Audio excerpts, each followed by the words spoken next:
the State Museum of Prehistory in Halle. This is where many of the most important archaeological finds in Saxony-Anhalt are stored. Over time, they have presented researchers with many a puzzle. Now the researchers are trying to find clues in another historical crime, and not only them. Today, this group of school children is experiencing history at first hand. The latest insights into the world of prehistoric times bring history to life. The children are learning about their ancient forefathers. How did the people work with wood more than 7,000 years ago? How did they build their wooden dwellings? And what did the houses of the first settled farmers look like? How did they cook their food in the Stone Age? Lots of questions that bring them face to face with history. Questions which interest both the children as well as the researchers. The children learn that even in those days there were calamities and battles between rival groups. That behind all these artifacts there is a human story, humans like you and me, each with their own destiny. Like the skeletons in Salzmünde.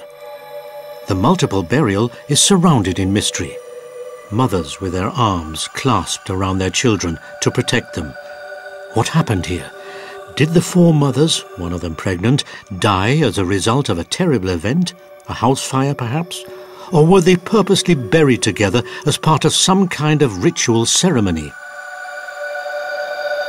Plenty of questions to keep the project leader, Susanne Friedrich, and archaeologist Björn Schlenker busy for some time to come, for the puzzle surrounding the multiple burial in Salzmünde is still a very long way from being solved.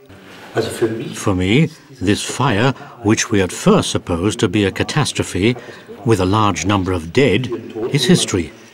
The remarkable thing about the grave is that the dead are lying on a bed of burnt daub, as though they were lying on the remains of a burnt house.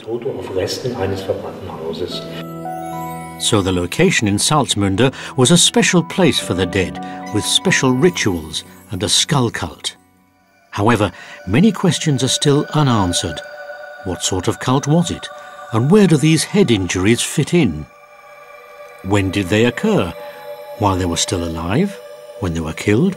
Or sometime later as part of some ritual? Who were the dead people of the mysterious burial? Were they neighbours in the settlement who knew each other? Were they even relatives, perhaps? And another puzzle. Schlenker has found out that they were buried at different times. Clues to this are provided by the findings in the burial mound, especially the large number of pottery shards. Will they find further indications to support Björn Schlenker's ritual theory, a death cult? The researchers have still got a lot of detective work in front of them before they'll be able to answer the question, calamity or ritual?